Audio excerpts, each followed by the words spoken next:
I decided to extend this particular video by creating another part B. So, because there's a lot of important aspects to this second part of the European triggers that need quite a bit of explanation as well.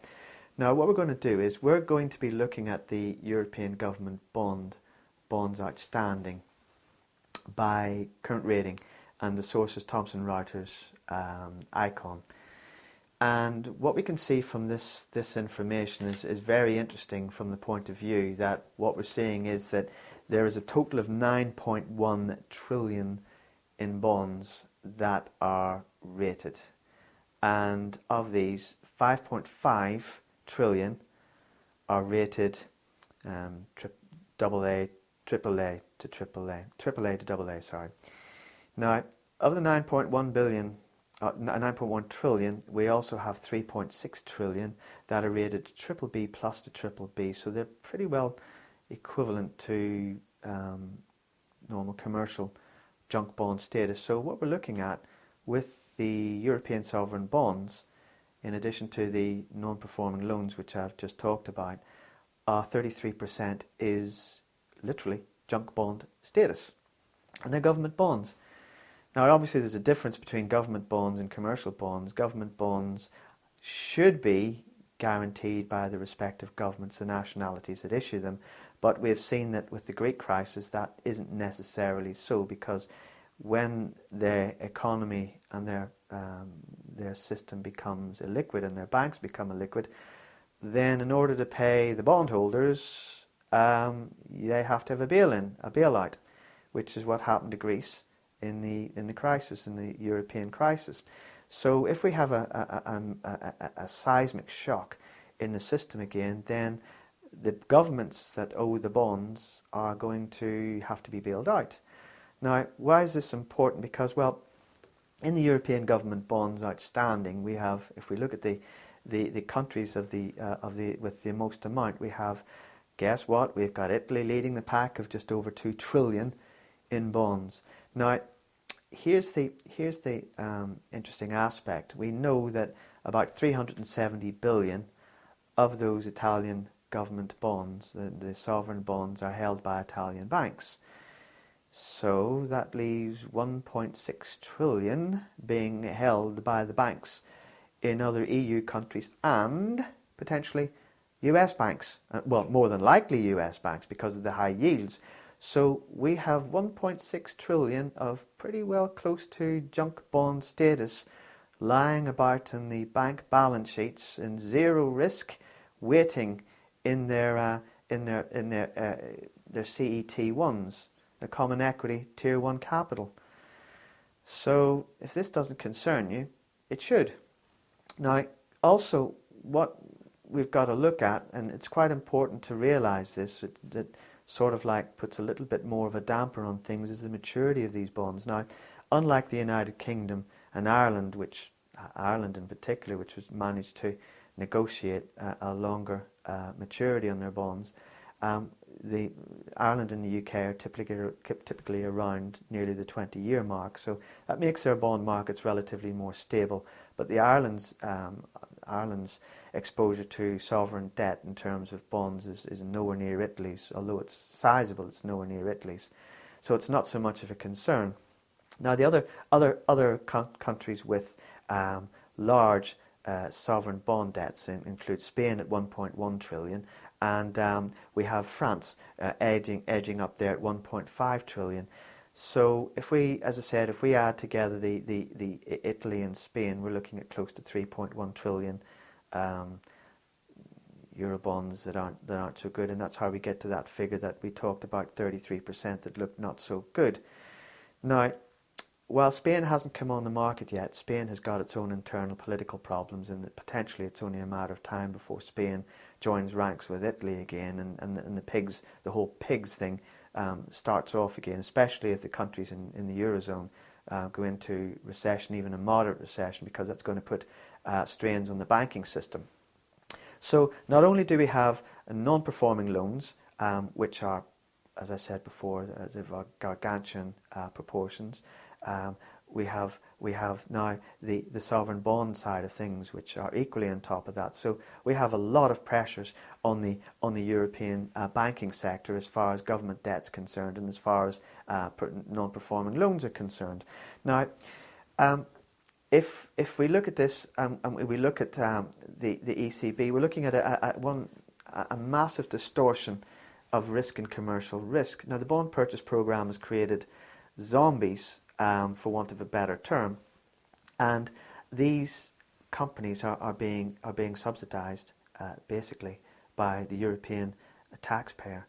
And we've seen in France with the Yellow Vest protests and other Yellow Vest protests that aren't being covered in the mainstream media, that these are getting worse because the amount of taxation that falls on ordinary citizens to start bolstering up a lot of profligate spending, and also potentially failing banking sector, is starting to put strains on the populace, which wasn't so apparent, especially in France in 2011 and 12, because most of that strains was in the Portugal, Ireland, Italy, Greece and Spain side of things.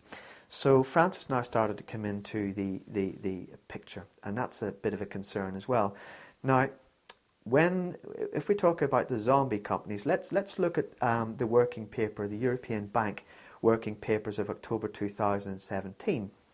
It's very clear that they define the actual motivation for banks as far as financing these bad debts, these zombie companies, is that they keep on rolling over these loans as evergreen, basically because they don't want the corporations that have become zombie corporations to appear as bad investments on their balance sheet. So we effectively have companies that are dying, for want of a better term, and that the banks aren't disclosing these losses, because therefore they're going to be in quite a problem. We've seen that, when the European Union, when they've actually, in one of their working papers, the European Bank in particular has said that we have a real problem with zombie companies, then that is of a concern to the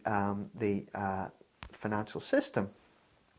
So now let's look forward. We've got the non-performing loans. We have which part of that is made up from zombie companies, but that's only a portion of it. We have the sovereign debt problem, and now what we have is potentially going forward as well is a huge amount of debt, 9.7 trillion, somewhere around there, of negative yielding debt, and it's still growing. In other words, your sovereign bonds, not that they are actually at a negative yield. So what does this mean? Well, this means that, for example, when we had Powell start hiking rates and in inverted commas trying to normalize rates, we've seen all the markets in the United States really start taking a tumble, because the oxygen that has fed the markets with easy credit has been from 0 to 2%, basically, to 2.5%.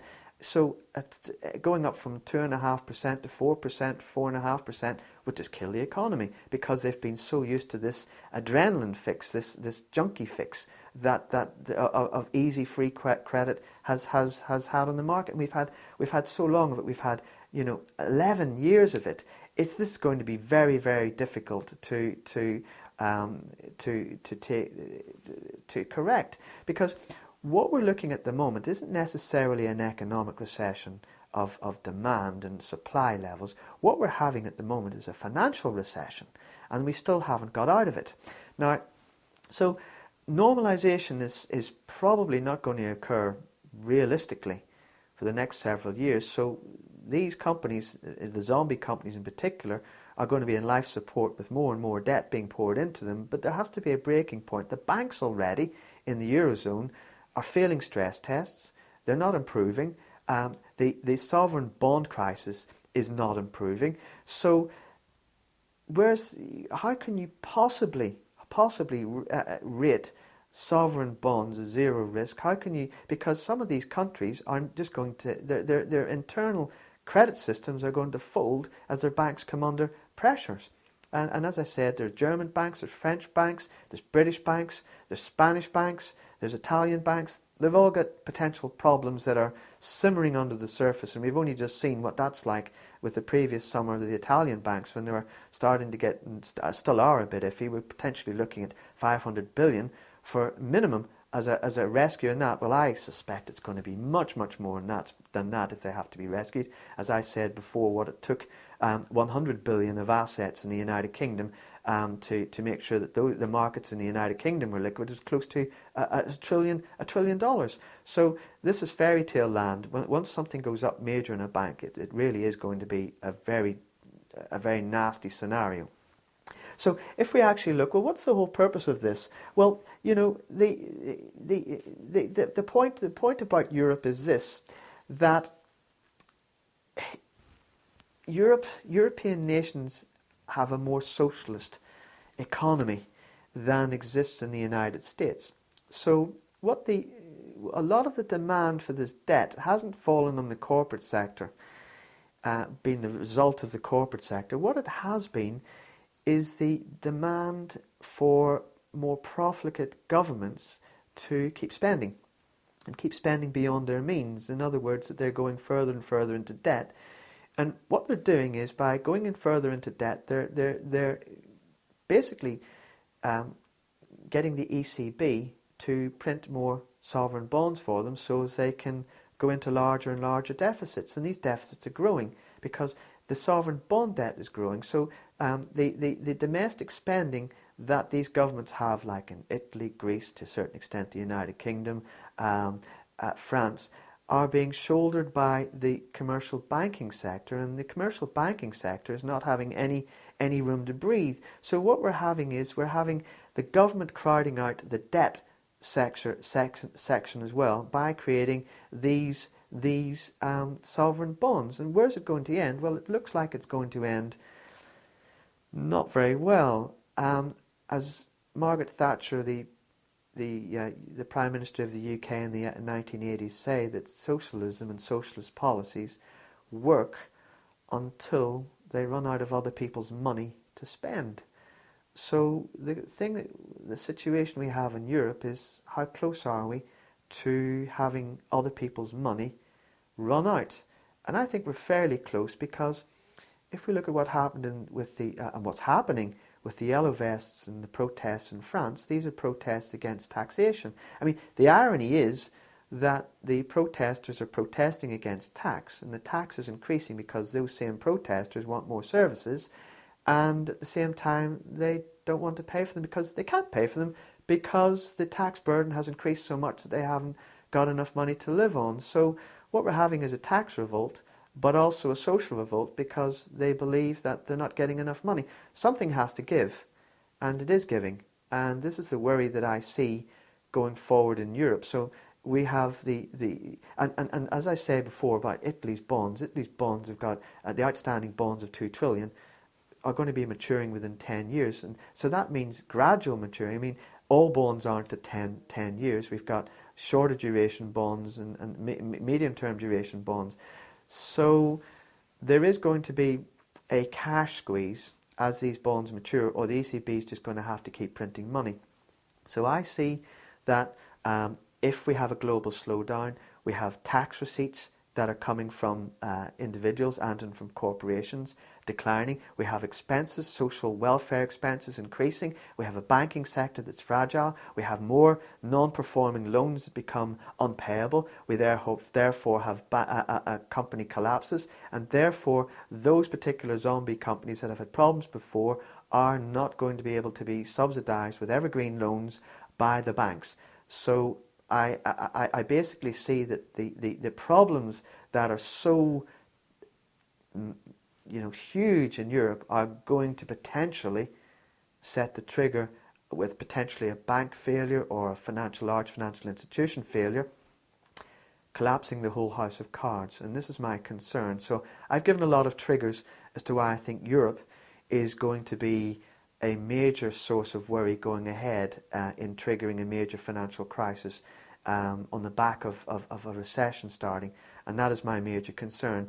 Now, what I'm going to do in the next video is I'm going to go through some of the factors why I believe China is also not so healthy as it looks, and it could have bad effects for the rest of the world economy, and I'm going to explain why in the next video. So thank you so much for watching this video, and I'll see you in the next one. Thank you and bye.